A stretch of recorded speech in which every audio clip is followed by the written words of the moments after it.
అందరికీ నమస్తే. తెలంగాణలో అధికారంలో ఉన్నటువంటి కాంగ్రెస్ పార్టీ ఎంత మేరకు గత ప్రభుత్వం కంటే ఎంత మేరకు మంచిగా పనిచేస్తా ఉన్నది, మంచిగా పథకాలు ఇస్తా ఉన్నారు అనేటటువంటి ఆలోచన ప్రజలు చేస్తా ఉన్నారు. కేసీఆర్ ఏమేం పథకాలు ఇచ్చిండు, సో ఎంత అప్పు చేసిండు, కొత్త ప్రాజెక్టులు ఏం కట్టిండు, తెలంగాణను ఎట్లా ముందుకు తీసుకుపోయిండు అనేటటువంటి ఆలోచన తెలంగాణలో ఉన్నటువంటి ప్రతి ఒక్కరు కూడా చేస్తారు. ఎందుకంటే చాలా జ్ఞానం కలిగినటువంటి గడ్డ, ఉద్యమ గడ్డ మన తెలంగాణ గడ్డ. అలాంటిది సో కాంగ్రెస్ వస్తే బాగుంటది, మనం అధికారంలోకి తెచ్చుకుందాం అని చెప్పి కాంగ్రెస్ పార్టీని అధికారంలోకి తీసుకొచ్చారు. ఎందుకంటే సో ఎంతమంది చనిపోయినరు, తర్వాత ఉద్యమం ఎట్లా నడిచింది, వీటన్నిటికంటే సో కాంగ్రెస్ ప్రభుత్వం మనకి కొంత ఇచ్చినది, తెలంగాణ రావడానికి కొంచెం ప్రయత్నం చేసినారు. అంతకంటే ముందు కాంగ్రెస్ ప్రభుత్వం కూడా మంచిగా పరిపాలించినటువంటి ఎన్నో ఉన్నాయి దాఖలాలు, ఎన్నో ఏండ్లు పరిపాలించిండ్రు. సో కొంచెం నయమే చూద్దాం, కాంగ్రెస్ పార్టీకి మనం గెలిపించుకుందాం అనేటి ఈసారి మాత్రానికి ప్రజలంతా కూడా ఓటు వేసారు. సో అదంతా కూడా వాస్తవం. కానీ ఆశించినటువంటి స్థాయిలో, చెప్పినటువంటి స్థాయిలో, చూపించినటువంటి స్థాయిలో ఇలా కాంగ్రెస్ ప్రభుత్వం పనిచేయలేకపోతా ఉన్నది. మరి ఎందుకు? ఇది ఎవరి మిస్టేక్? కాంగ్రెస్ పార్టీ మిస్టేకా, లేకపోతే ఇక్కడ రాష్ట్రంలో ఉన్నటువంటి నాయకుల తప్పిదం జరుగుతూ ఉందా అనేది కూడా ఒకసారి ఆలోచన చేస్తా ఉన్నారు. ఎందుకంటే అసలు తప్పు ఎవరిది? ఇక్కడ పరిపాలించేటటువంటి మంత్రులది, ముఖ్యమంత్రులది పొరపాట, లేకపోతే అసలు కాంగ్రెస్ పార్టీ ఆలోచనే ఇట్లే ఉన్నదా అనేది ఫర్ ద ఎగ్జాంపుల్ ఒకటి తీసుకుంటే, తెలంగాణలో బీసీ ప్రజలు ఎక్కువ శాతం ఉంటారు. దాదాపుగా వాళ్ళు 52% ఉన్నారు. ఇక మిగతా కులాలన్నీ కలిపితే ఒక సగం అయితే, బీసీ కులాలన్నీ కలిపితే ఒక వంతు తెలంగాణలో.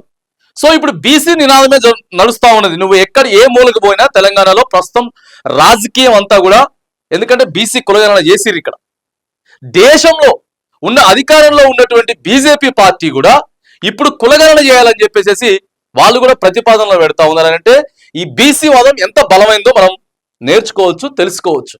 కానీ ఇక్కడ బీసీ ప్రజలంతా కూడా చెప్తున్నటువంటి మాట ఏంటి అని అంటే, రాహుల్ గాంధీ గారు పర్ఫెక్ట్గా ఉన్నారు. అక్కడ రాహుల్ గాంధీ గారు ఆయన నిర్ణయమే బీసీలకి న్యాయం చేయాలి, వాళ్ళ ప్రతిపాదికన వాళ్ళకి ఉద్యోగాలు రావాలి, వాళ్ళకి పదవులు రావాలి, వాళ్ళు ఎక్కువ శాతం సర్పంచులు, జెడ్పీటీసీలు, ఎంపీటీసీలు, ఎమ్మెల్యేలు, ఎంపీలు, ఇట్లా అనేకమైనటువంటి సందర్భాలలో బీసీ వాళ్ళు కీలకంగా పనిచేయాలని చెప్పి అక్కడ ఆయన రాజ్యాంగం పట్టుకొని తిరుగుతూ ఉంటే, ఇక్కడ రేవంత్ రెడ్డి గారు మాత్రం దాన్ని ఇంచు కూడా ఇంప్లిమెంటేషన్ చేయట్లేదు.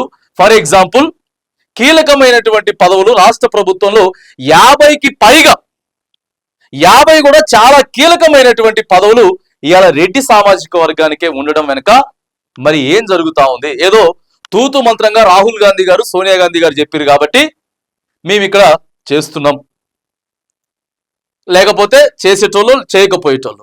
వీటితో పాటు ఇక కులగణన ఇట్లా ఉంటే మరి హెచ్సియు అంశం ఏం జరిగింది? హైదరాబాద్ సెంట్రల్ యూనివర్సిటీ భూముల విషయం ఎవరు తీసుకున్నటువంటి నిర్ణయం? కాంగ్రెస్ పార్టీ తీసుకుందా, లేకపోతే ఇక్కడ రాష్ట్ర పెద్దలు తీసుకున్నారా? హైడ్రా నిర్ణయం ఎవరు తీసుకున్నారు? హైడ్రా వల్ల ఎంత చెడ్డ పేరు వచ్చిందో కూడా మనం చూస్తా ఉన్నాం. హెచ్సియు అయితే నిన్న కోర్టు సీరియస్ అయిపోయింది, సుప్రీంకోర్టు. మీరు వచ్చి మొక్కలు నాటాలే, లేకపోతే మిమ్మల్ని అందరినీ జైల్లో పెడతామని చెప్పలేదా? చెప్పిరు కదా. హైడ్రా కూడా పేదోళ్ళ ఇల్లు మొత్తం కూలగొడతా ఉందని చెప్పి దీని వల్ల కూడా చాలా బ్యాడ్ గా వినిపించినాయి. ఇవన్నీ కాంగ్రెస్ పార్టీ తీసుకుంటున్నటువంటి నిర్ణయాలా, లేకపోతే ఇక్కడ రేవంత్ రెడ్డి గారు తీసుకుంటున్నటువంటి నిర్ణయం? అసలు తప్పు ఎవరిది అనేటటువంటి ఆలోచనలో కూడా ఇప్పుడు ప్రజలు ఆలోచన చేస్తా ఉన్నారు. ఇవన్నీ కూడా మరి అధిష్టానానికి తెలిసే జరుగుతా ఉన్నాయా, లేకపోతే వచ్చినటువంటి కార్పొరేషన్ పదవులన్నీ రెడ్డిస్కే ఇస్తా ఉన్నారు? కీలకమైన పదవులన్నీ కూడా రెడ్డిలకే పోతా ఉన్నాయి. ఎట్లా పడితే అట్లా నిర్ణయాలు తీసుకొని ఈ పరిపాలన కొనసాగిస్తా ఉన్నారు. కాబట్టి సో ఈ పరిపాలన నిజంగా, ఎందుకంటే మరి ఆలోచన చేస్తారు. మొదటి నుంచి కూడా రేవంత్ రెడ్డి గారు కాంగ్రెస్ పార్టీలో ఉన్నటువంటి వ్యక్తి కాదు కదా. ఆయన అనేకమైనటువంటి పార్టీలు మారొచ్చారు, దాదాపుగా 3-4 పార్టీలు మారిండ్రు.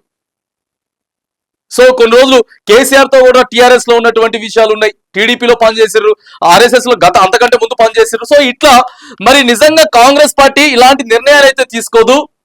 మేము ఇలాంటి కాంగ్రెస్ కి కాదు ఓటు వేసింది, కాంగ్రెస్ మంచిగా పరిపాలన చేస్తుంది, 140 ఏళ్ల చరిత్ర కలిగినటువంటి పార్టీ. మరి ఇప్పుడు ఎందుకు పథకాలు ఇవ్వలేకపోతా ఉంది, ఎందుకు గ్యారంటీలు ఇవ్వలేకపోతా ఉన్నది అనేది ప్రజలు కొద్దిగా సోషల్ మీడియాలో నడుస్తున్నటువంటి చర్చ. ఎందుకంటే 16 ఏళ్ళు అయిపోయిన తర్వాత ఏమి ఇచ్చిండ్రు, ఎంత ఇచ్చిండ్రు, రైతు బంధు ఎంత ఇచ్చిండ్రు, రైతు రుణమాఫీ ఎంత ఇచ్చిండ్రు, వేరే వేరే పథకాలు ఏమి ఇచ్చిర్రు, ఏమి ఇస్తామని చెప్పినాం అని చెప్పి సోషల్ మీడియాలో జరుగుతున్నటువంటి చర్చ. ఇది కాంగ్రెస్ పార్టీదా లేకపోతే రేవంత్ రెడ్డి గారి తప్పిదమా? ఎక్కడ మిస్టేక్ జరుగుతా ఉన్నది పరిపాలన? ఎందుకంటే వ్యతిరేకత వస్తున్నటువంటి మాట వాస్తవం.